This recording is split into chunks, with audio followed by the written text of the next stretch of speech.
Yes. Put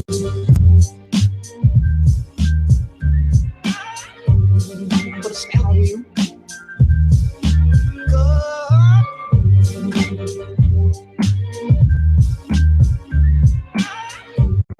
Put a spell on you.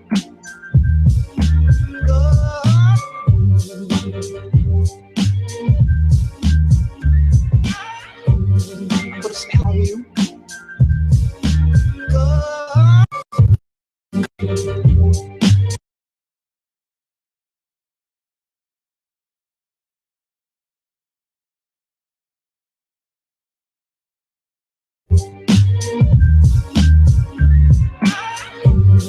Put a spell on you.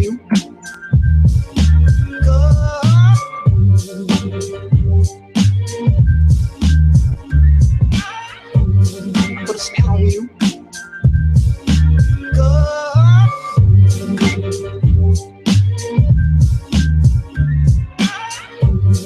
Put a spell on you.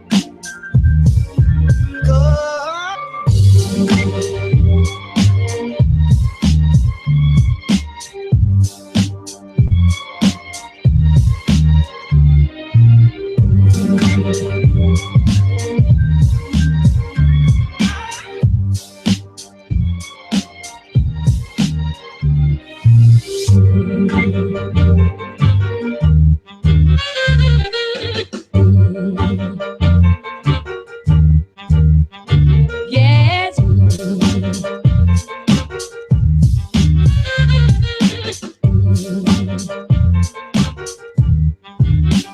Yes.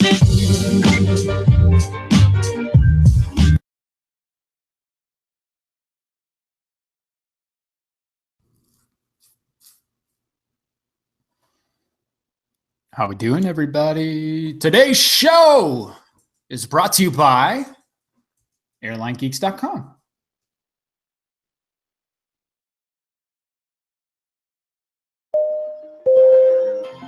American 1027 is on the visual.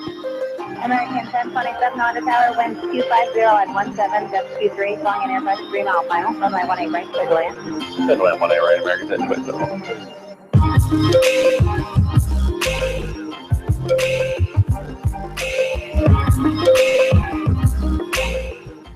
Coming to you live from anywhere and everywhere, ladies and gentlemen and av geeks alike, we'd like to welcome you to Inside the Airlines.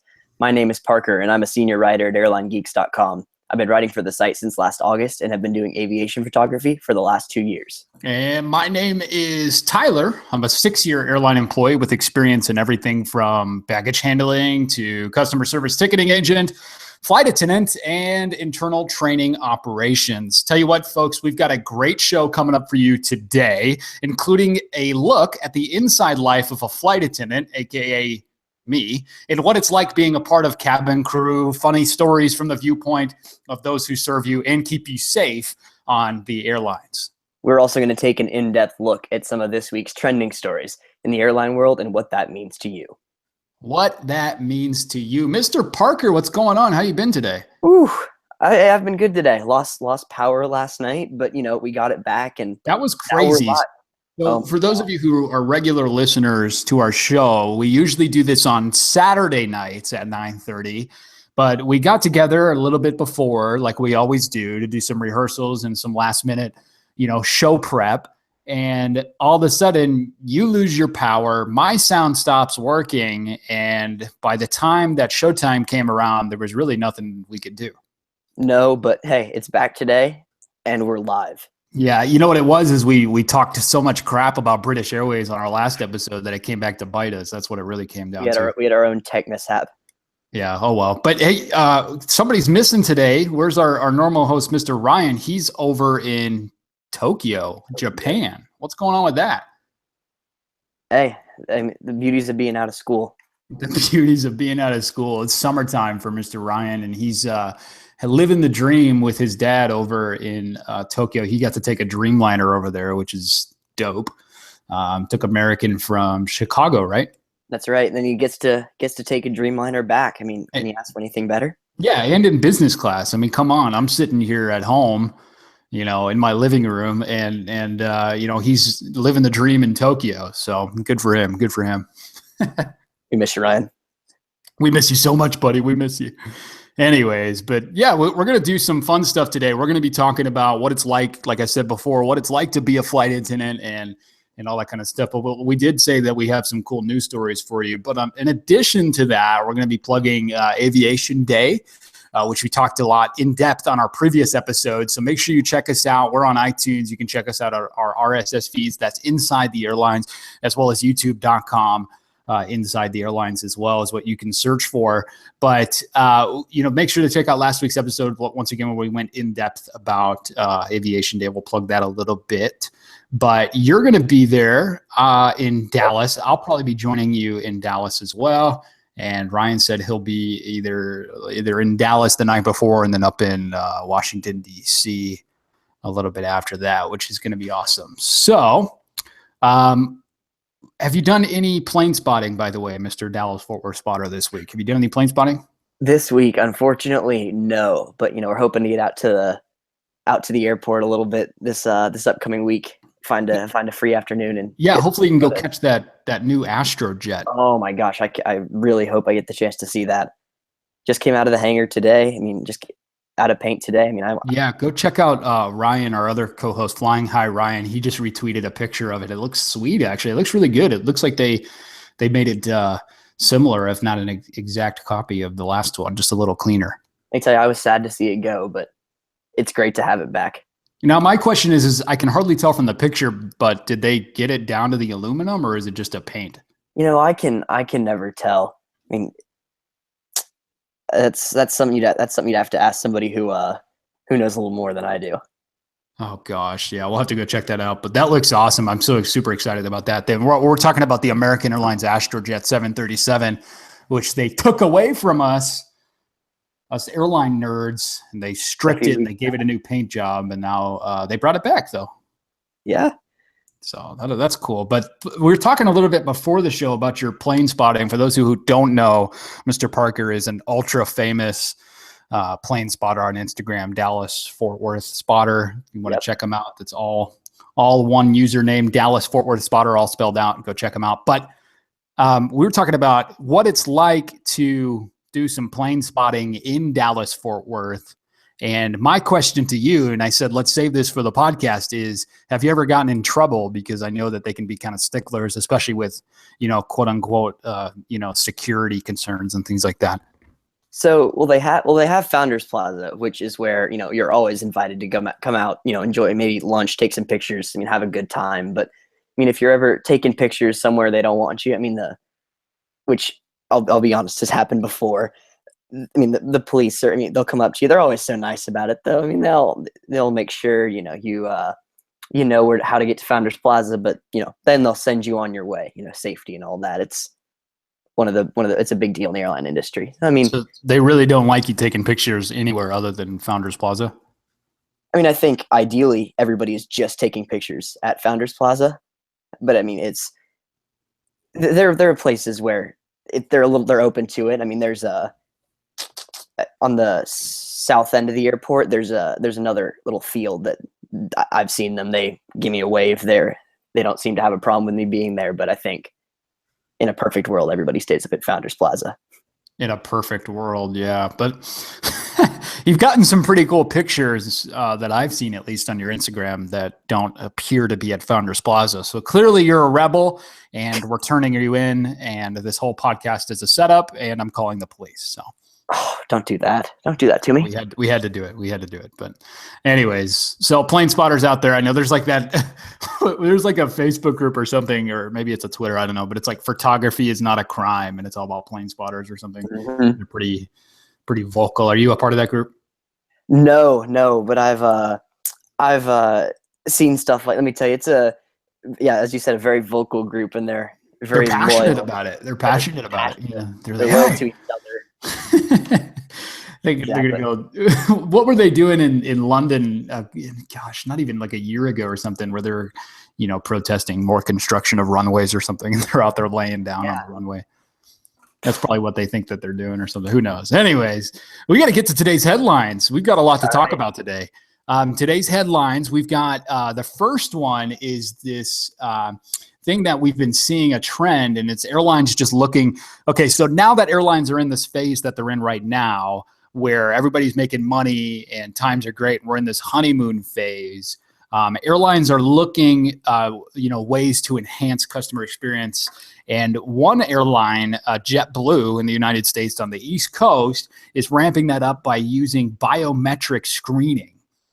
Now, I think Delta had previously tried to use this, or has been testing it, if you will, using beta testers and things like that at certain airports using fingerprint technology. Now, they were talking about iris scanning and facial recognition, but we have this story from our sponsors, airlinegeeks.com. Go to airlinegeeks.com for all your latest aviation news today. But this story is titled, U.S. Airlines are looking to enhance customer experience using biometrics, by writer Akil Diwan. Is that how you say it?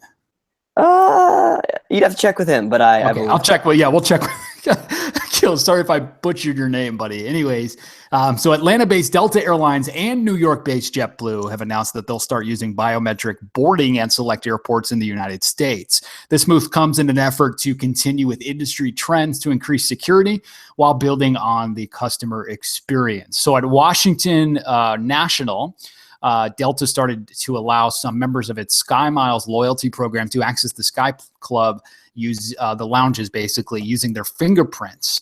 So that's kind of cool. And then Delta hopes to expand the functionality to allow passengers to check bags, board flights, and do all of that using their fingerprints, which is pretty cool. I mean, looks like it's a good step in the right direction. Listen, if it works, I am all for it. I mean, I think it's a great addition to, keep updating the technology in the airline industry.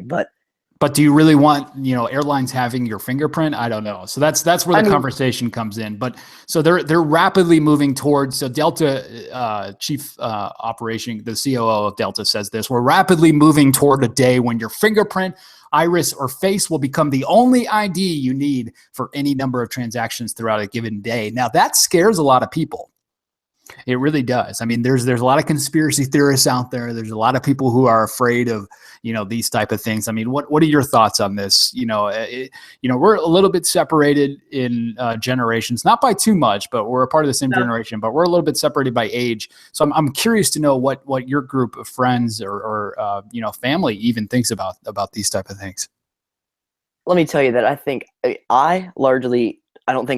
don't have a problem with it. I mean, I know there are certainly members of my family, I mean, those of older generations, who see it as an invasion of privacy and something that they don't want the airline to have. But I mean, for me, it's really just a way to, as if it works, I mean, as the airlines are saying, just improve the customer experience. I mean, ideally it'll all go faster. You won't have to remember your ID. I mean, there's so many improvements that in theory could be made that, for now, I think it outweighs the risks. But I mean, that's just me. What do you think?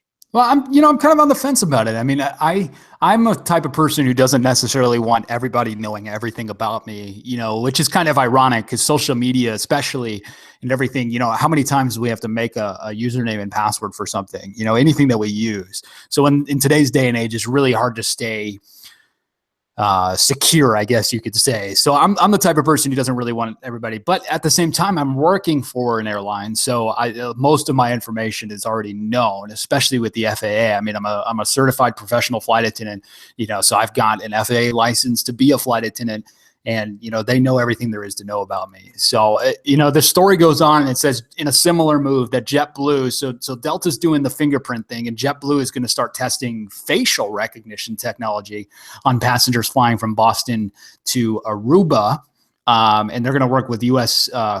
Customs and Border Protection, CBP, and the SITA and information technology providers for airlines to use custom-designed cameras to take photos of passengers and compare it against databases of passports, visa, and immigration photos. That, to me, is a little more scary than fingerprinting. Yeah, no, I think taking pictures of you all the time and face it. Now, don't get me wrong. I understand we live in America. I understand that the NSA and the CIA and all these agencies especially monitor us at every move we make.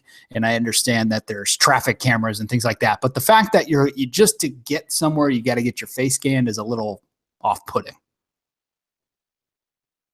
You know what I mean? No. Yeah, I can definitely see that. I mean, I think it's definitely more than fingerprints is. Even for me, it's getting a little. That's where you think, is it getting out of hand? I mean, that's the question though. Like, where's the line? Yeah, exactly. I mean, I have global entry, so my fingerprints and all that stuff's already out there. But I mean, if multiple airlines have, everything from face to iris or whatever, retina, whatever it is. I mean, that's. Well, it sounds like that this is where the airlines are going, just in general. I mean, later on in this story, they say that while this is the move for a first U.S.-based airline, Amsterdam-based KLM started using face scanning technology at Schiphol this past February. So that one uses a scanner that's installed outside of the jet bridge to confirm passengers' identity. So KLM also claims that all passenger data will be cleared from the kiosk after 10 hours. So they're trying to, hey, look, we're doing this, but it's not as bad as you think. I don't know. I don't know where I sit on this yet. So we'll see. This sounds like this is where this is going. And, I think the airline industry, especially in the United States, is changing big time, which is a whole different topic. But I really, really believe that you give it another 5 years and it's going to be a completely different industry. I think this honeymoon phase is going to be going on a lot longer. In light of, post 9/11 airline industry, I'm thinking, unless there's another big event like that, I really see an upward trajectory when it comes to the profitability and innovation and marketing for airlines in the future, especially after all these incidents, with customers and things like that. I think the industry is getting ready to change big time. Yeah, I really think it's hard to disagree on that point. I mean, where we are right now in the airline industry, it's. I mean, some people say the golden age of travel was back in the 70s with your big fat seats and whatever it was. I mean, I wasn't alive for it, but that's what I've been told. But I mean, for airlines, I mean, this is really a golden time for them. I mean, most of them are more profitable than ever. I mean, it's a special time, so I don't think in the foreseeable future anything's really going to change. Yeah, I really don't. I think what's coming is just enhancements. I think it's going to get better for not only the company, but the customer. So we're looking forward to that. In other news, somebody just announced a new route. You want to tell us a little bit about that? All right. So on Thursday, United Airlines announced they would launch nonstop flights from Los Angeles to Singapore. Which actually the announcement came on the 1-year anniversary of the beginning of United flights between San Francisco and Singapore. So the new route will actually be the longest into or out of the United States. And United will now become the only carrier to serve the Los Angeles to Singapore market after Singapore Airlines pulled off the route in 2013.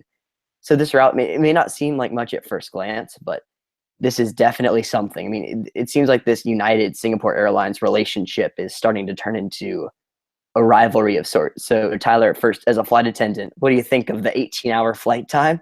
And second, what do you think of the route as a whole? 18 hours. Think about that. Right. Think about all hours. You can do on the ground for 18 hours. Just think about that. Now imagine being stuck, trapped, confined, nowhere to go. in a metal tube for 18 hours. Even in first class, I'm sorry. At this point, I really don't care. I think even in first class, 18 hours is too long. Now imagine having to work for that 18 hours. Now you're not working straight. Don't get me wrong. We'll get into this a little bit later. There is a thing called crew rest where flight attendants and pilots can sleep for at least, a couple hours during these long flights, but 18 hours. 18 hours. I can't even imagine how many drink services that is, especially in main cabin or coach or economy or whatever you call it. I mean, that is, I gotta tell you, I don't know how many senior mamas will want to fly that. I mean, it just depends on the person, I suppose, as a flight attendant. I mean, if you like that kind of hours when it comes to money. Yeah, that's great. Looks great on paper, but the second you do it, I have a feeling it's not going to be as good as it looks on paper. Now, the breaks might be good. You might get 4 to 5 hours to sleep, but still. All right. So then, moving off the flight attendant side, what do you make of what do you make of the route as a whole? I mean, Singapore had to pull out of the route in 2013 when they lost their A340-500 aircraft, when they gave those back to Airbus as part of a larger deal. But I mean, and then they announced, I think it was last year, they wanted to start up the route again in 2018, but now United's beat them to the punch. What do you think of that? Well, clearly United's just playing a game at this point. I think they're trying to establish their dominance, as not only, because this does two things from my point of view. This does, first of all, this is a smack in the face to Singapore saying, hey, well, yeah, you snooze, you lose. And two, this is a smack in the face to American and Delta, who've been too busy duking it out with each other for the Asian market and not doing anything new, but we're just duking it out over slots into, Japan, instead of worrying about, launching new routes and things like that, Taipei, for instance, or things like that. So you've got two things going on right now. You got United, too bad you snooze, you lose to Singapore, and you got American and Delta too distracted fighting with each other that United just took over an opportunity. So, would American or Delta take over that route, out of anywhere, or that slot, I should say, out of LA or Seattle or something like that? You never know, but I think it's an interesting move.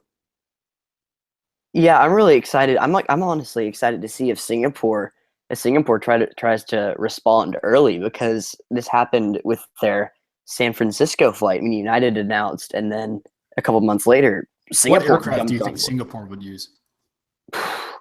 Honestly, I know on their flight to San Francisco, they used the A350-900.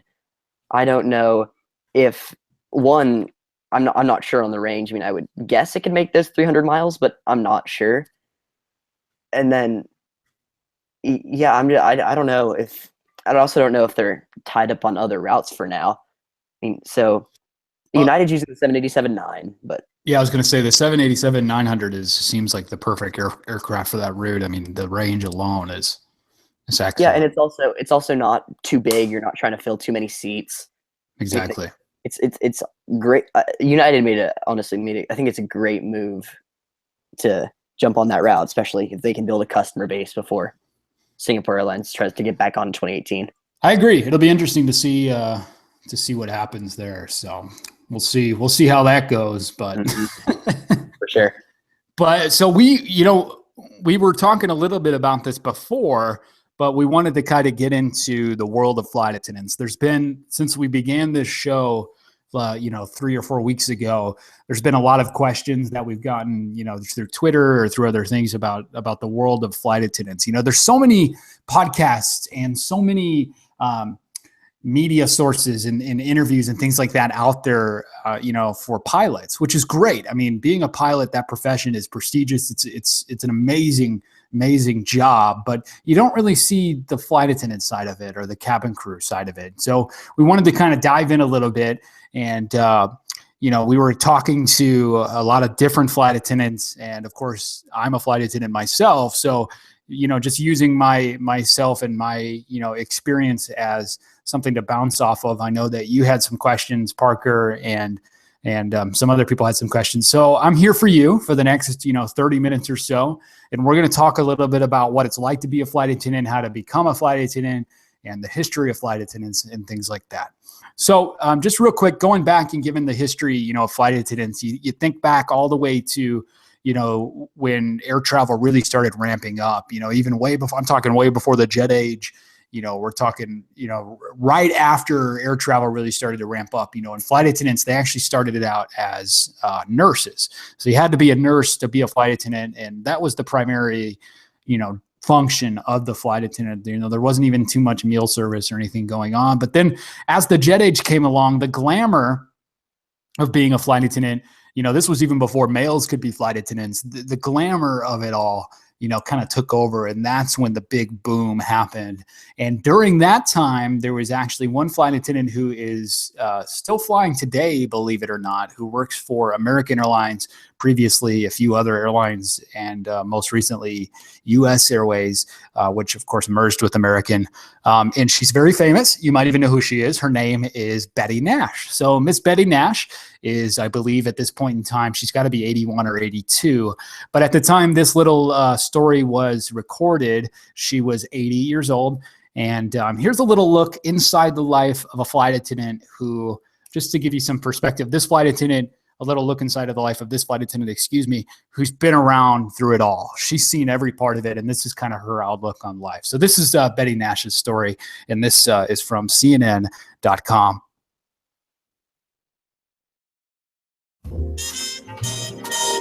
It's before dawn, and Betty Nash is making a walk she has made for 59 years. Oh, I better hold my stomach in. A walk through the airport terminal with her usual sense of humor. But you have to take the old age with everything. That's the problem. I'm 68. And I'm 80. Yep, you heard that right. Betty Nash is 80 years young. And then I said, oh no, it's a plaster of Paris. When she began working as a flight attendant in 1957, Eisenhower was president. The S&P was newly created, and gas was 24 cents a gallon. And the pilots come and go and retire, and I keep staying here the whole time. For Betty, becoming a flight attendant was love at first sight. It was in 1952, and I was 16, and my mother and I were sitting on the couch waiting for our flight to Dayton, Ohio on TWA. And then up the steps came this crew. I guess it was a flight attendant and a pilot and two pilots. And I said, that is for me. That's the job for me. At age 21, she went to work for Eastern Airlines. And this is me in the first uniform. What happened to all these women? Beats me. They're all, I think some of them are dead. You know, at my age, people are dead. Tablet reading. I would come to the airport to find out my flight. I would have to look at a chalkboard, and they would chalk up all the morning flights, then they'd erase it and put up all the afternoon flights. And we used to walk down the runway. You couldn't imagine it today. We'd walk down the side and cross over there. Okay, no planes coming, just like no cars coming. Okay, no planes coming. And we'd walk across the runway to operations. To present our image of glamour was we had to wear the white gloves all the time. I mean, we had the hats on. You had to wear the hat during flight. I mean, who ever heard of serving a meal to someone in your house with a hat on? You know, it was more formal. I mean, I remember Jacqueline Kennedy came on one day and said, is this plane, you know how her voice was, is this plane going to Washington? And I turned around and there was Jackie Kennedy right there. And I remember having on the white gloves and an armful of magazines. And I said, oh yes, you know. The travail has been taken out of travel. Well, I went through with Marlboros and Winstons and matches on the tray. Would you care for a cigarette? Free, they were free, you know, little packs of cigarettes.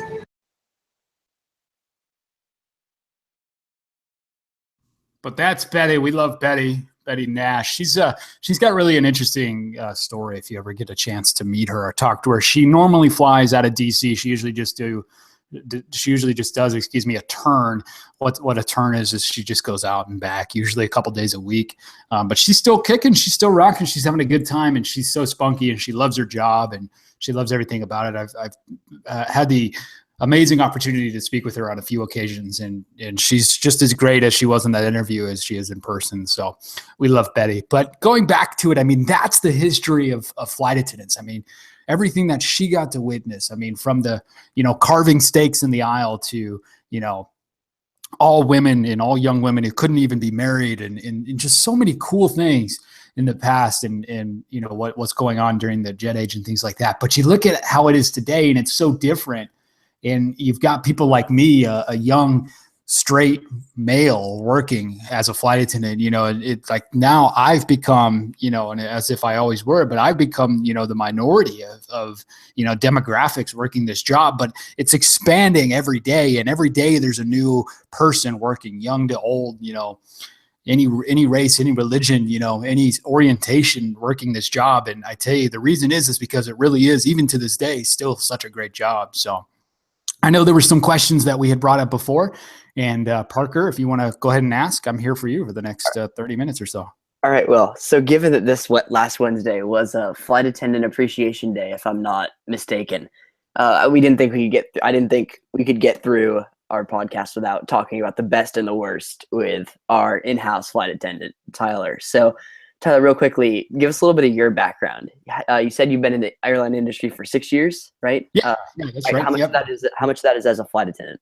I believe, 2013 to now, so 3 or 4. All right. So then, once you got into the airline industry, was your goal always to become a flight attendant?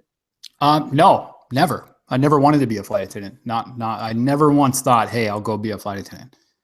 It was pretty interesting the way it came about. So, okay, then how did it come about? Who coerced you into doing it? Well, I ended up talking myself into it. So I guess we'll have to start from the beginning. I was just graduated high school and I was 18 years old, and my dad actually works for the airline that I work for currently. He's only got a few more years left. He's getting ready to retire, but I grew up around, the airlines, and I grew up, non-revving, and non-revving is where you get to travel for free for those non-airline people, on a standby basis. So if there's any seats available, you get to go. And, it's a great perk, and I grew up with it, and I never wanted to give it up. So what ended up happening is the rule at the time, now this has changed, but the rule at the time was, hey, if you are a child of an employee, you must go to college after high school to be included in that employee's benefits, or else you get dropped off. And I was like, dog, I'm not ready to go to college. I don't know what I want to do yet. I got to take some time and figure it out. I just want to get a summer job. But I did not, and would not want to lose my flying benefits or my flying status. So I decided, you know what? I'll show this airline, and I'll go get a summer job loading bags for this airline. So what I ended up doing was I went and I got hired because I didn't do too well in the interview.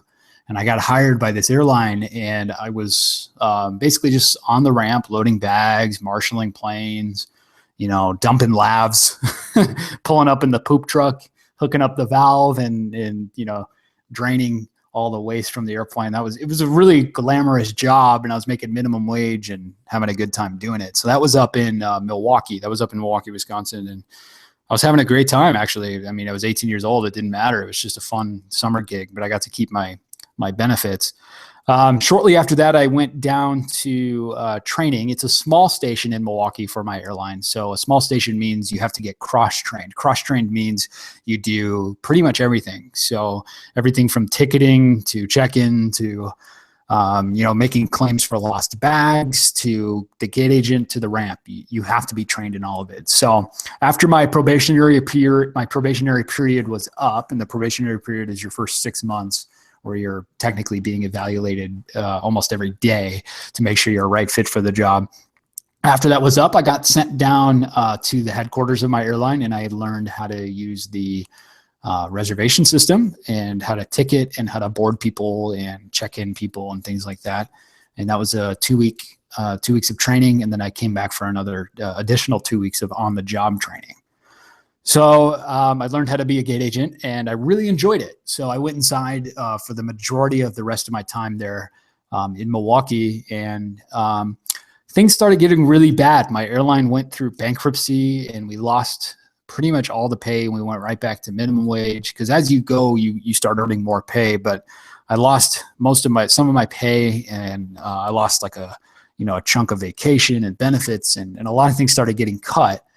And I realized I needed to get to a place that was a little safer. I needed to get to a place that had, that was unionized and things like that. So I just started applying. I started applying for random jobs. I applied for jobs in Chicago. Where else did I apply? Oh, Hartford, Connecticut. I mean, just random jobs within the airline, all airline jobs. And one of the jobs that I randomly applied for was flight attendant. But at the time, it was the first time that this airline that I worked for had opened up flight attendant applications in over 12 years. I mean, we're talking since 9/11. This is the first time they'd hired since 9/11. So I knew that there was really no chance that I was ever going to get hired as a flight attendant. So just for fun, I put in for it. And sure enough, I had forgotten about it. And about 6 months after I applied, I get an email saying, hey, we want you to do an interview. So I'm like, oh, okay, cool. So I do this interview, and it's like a phone interview. And then I didn't really hear anything back for like 2 months. And some other people who I was working with who actually applied had started getting these like thanks but no thanks emails. And I'm like, oh, here comes mine. Here comes mine. And it never came. So my, interview finally, they finally sent me an email and said, hey, we want you to come down for a face-to-face interview. And I was like, what? So I went down and I did the face-to-face interview.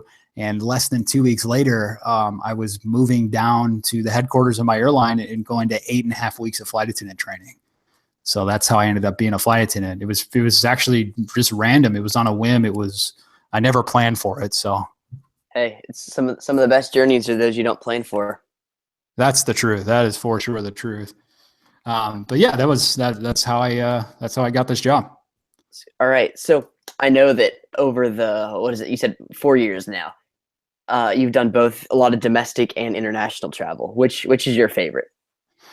Oh gosh. A lot of people, this is kind of an unpopular opinion, but I really, really enjoy domestic flying, especially, here in the United States. I mean, I don't know what it is. You know what I think it was the circumstances. I don't necessarily think it was the flying, but when I first became a flight attendant, I spent my first month flying domestic, but they had this whole mix up where they didn't have enough people on the international side of flying. So they pulled the bottom 25 seniority wise of flight attendants over to the international side.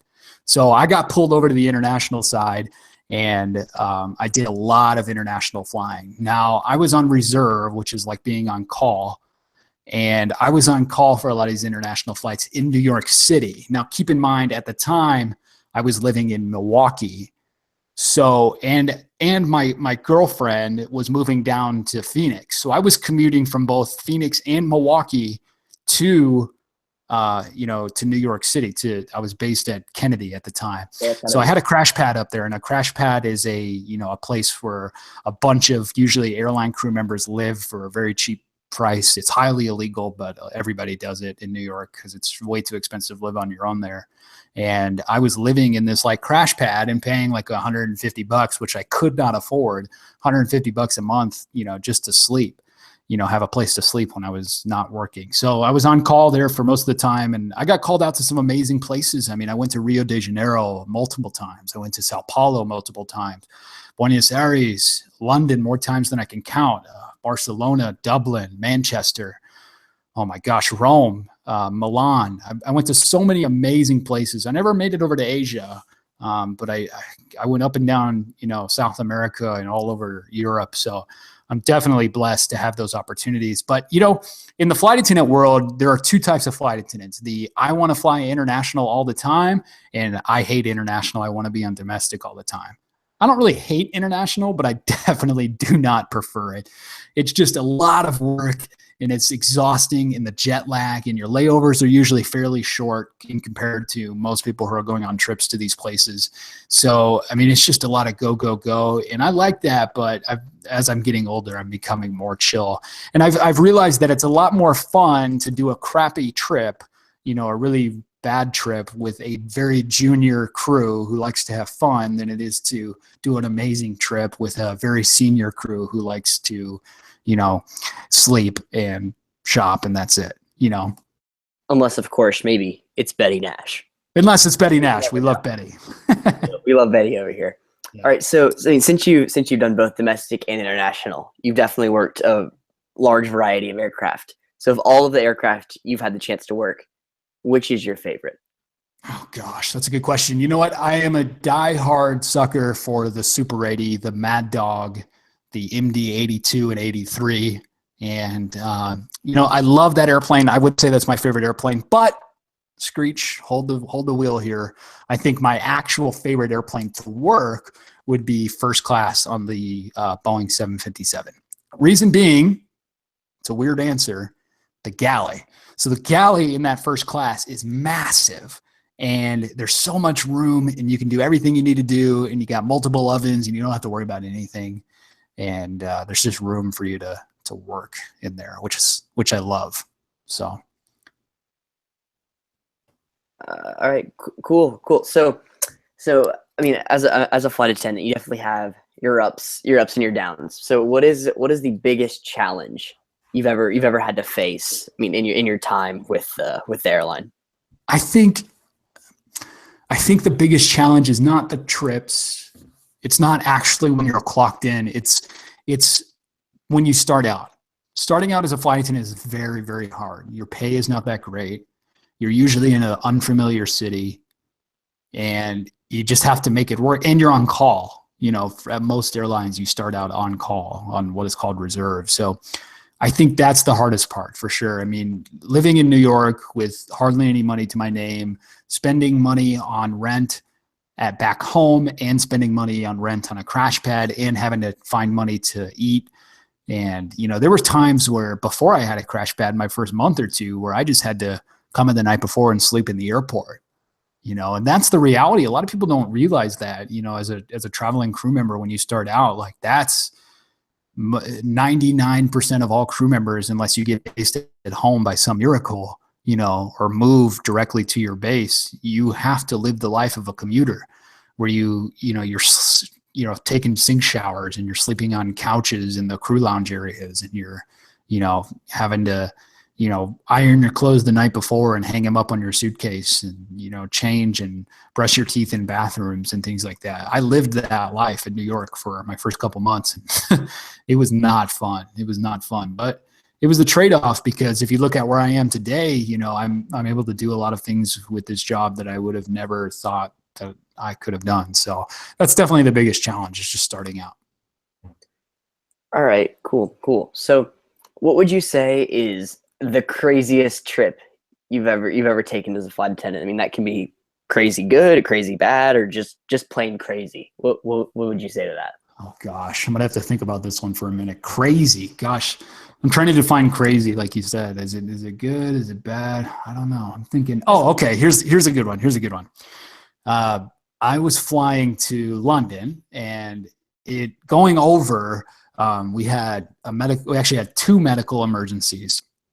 And one of them was just a pregnant woman who was having some issues, and she passed out in our back galley.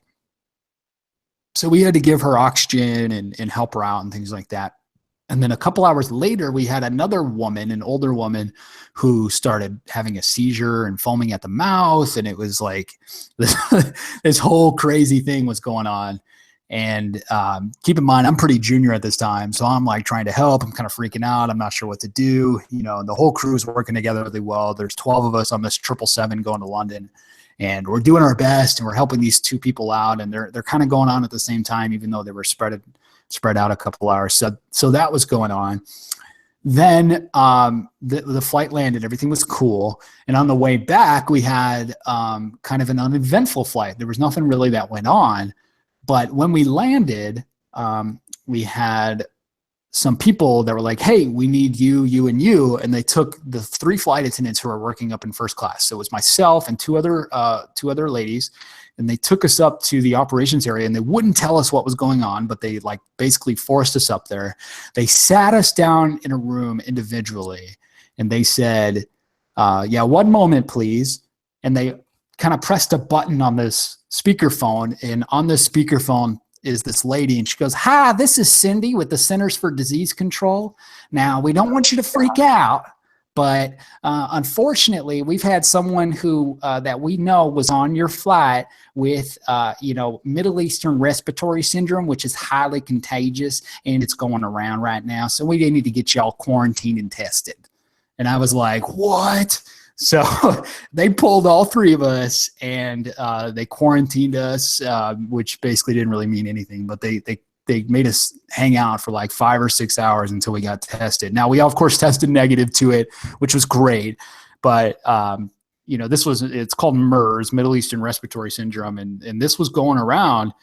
And it was crazy at the time. It was kind of scary. It was right after, the SARS stuff was happening and everybody was kind of scared of that type of stuff. So that was probably the craziest experience I ever had. Of course, we got cleared from it and everything was fine, and all the passengers that got contacted were fine. And it really wasn't that big of a deal, but that was fun. That was probably the craziest thing I've ever, you don't expect to get quarantined when you land. Yeah, for sure. But hey, good to hear everybody was okay. Yeah, definitely. There was no issues, so we were good. All right. So then lastly, a little something for us. So since Wednesday was Flight Attendant Appreciation Day, from you, what is something that all of us regular traveling folk can do to show that we really do appreciate the hard work that flight attendants put in for each flight? Oh, that's such a nice question. So basically just listen to us, man. Just come on. We know flying sucks. We know it's not the greatest experience. It sucks when you're in a middle seat and things are not going your way and it's storming and we're delayed and the airplane's hot and the air conditioning hasn't kicked on yet. And, we get it. We get it. Trust us. We get it. So just listen to us though. Help us out. Be nice to us. Be courteous to us. Let us know, it's not our fault most of the time, Usually, a plane breaks down, it's not our fault. Storming, it's not our fault. It's not the airline's fault. You know what I mean? Like there's things that happen that are, of course, in the control of the airline. And we understand that. But just because we represent the airline doesn't mean we are the airline. So A, just listen to us. B, help us out by being nice. And C, just do your best to enjoy the flight no matter the circumstances. And we'll do our best to help you. I tell you what, being nice goes a long way with any flight attendant. Even if it's the meanest, nastiest, angriest flight attendant you've ever encountered, nasty as in attitude, you know what I mean? Even if it's just she snarls at you or he snarls at you when you ask for, a drink of water, those are the type of people that you really just need to be nice to. Just kill them with kindness and they'll end up coming around. They've probably had just as long or as bad as a day as you have, or even if not, maybe that's just their personality. Flight attendants aren't necessarily the nicest people, but I tell you what, the more that you're nice to them, the nicer they are. And, every flight attendant that I've ever worked with, even if they come off as mean, by the end of the trip, they're great. And, every flight attendant, like I said, that I've ever worked just has a great heart. And sometimes they just need to break out of their shell. So just be nice to us. And that's really about it. All right. Awesome. Thank you. Thank you for answering. Thank you. Thank you. All right. Yeah. Okay. Now, did you have any other questions, Parker? I don't think I had anything else for you. I mean, I wanted to end it on that happy note. Oh, how sweet. How nice.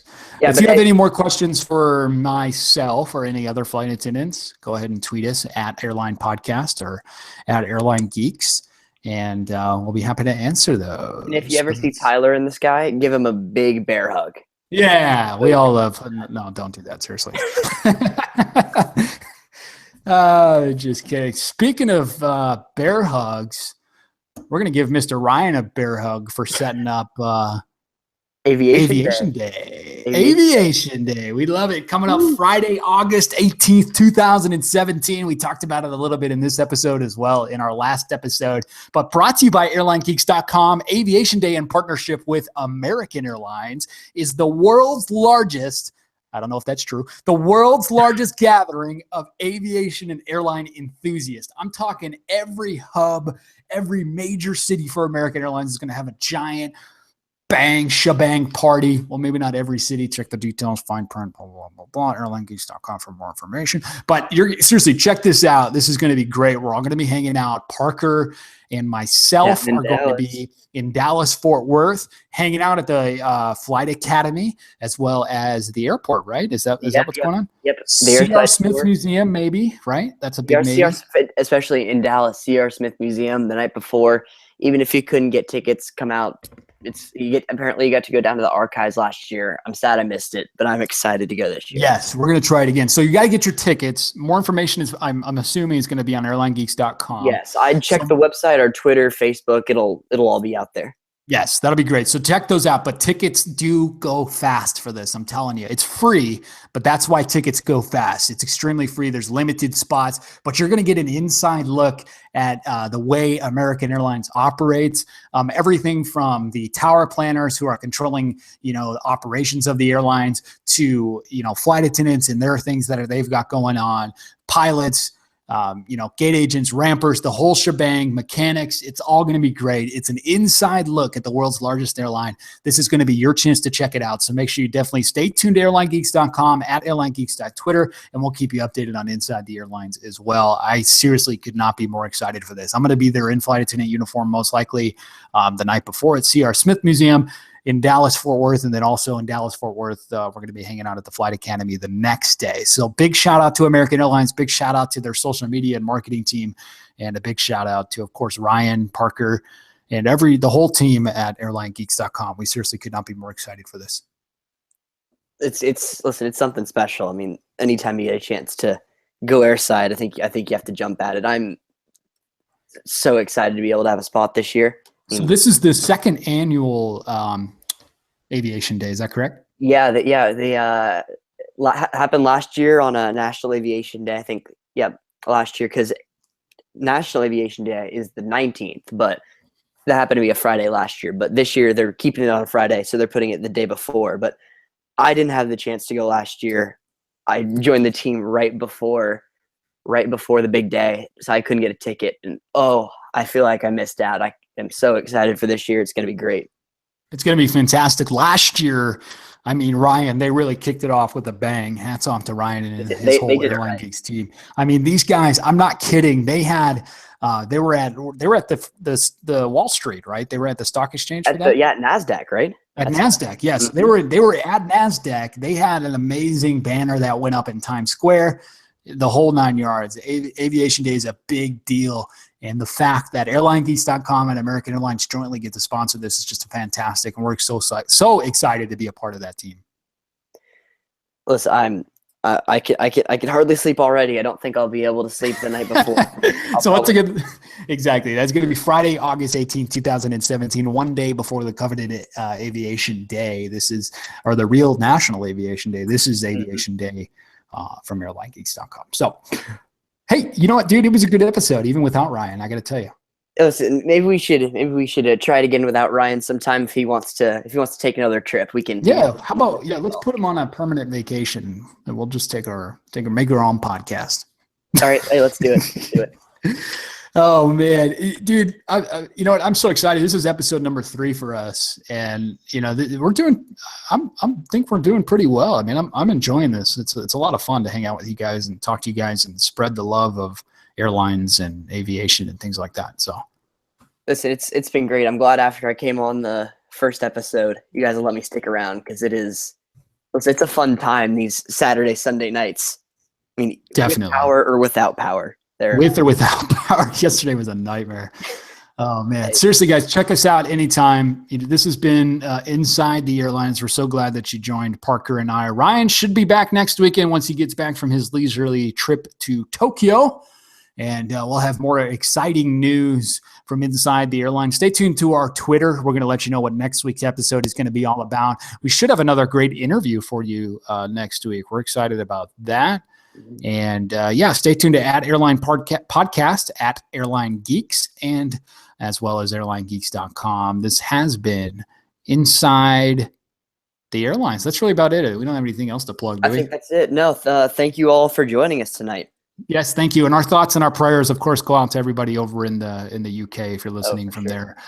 We do send our love and our thoughts and our prayers. If you want to make a donation, definitely check out the United Kingdom Red Cross and donate to them. So that's about it. Thank you guys, everybody. We appreciate you. Have a great night from wherever you're coming. We'll see you next weekend, probably Saturday night, 9:30 Eastern. Thank you so much.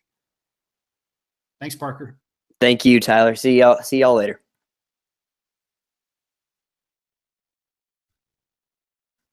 American 1027 on the tower, wind 250 at 17, depth 23, flying an Airbus 3 mile final, runway 18 right, clear to land. Clear to land 18 right, American 1027.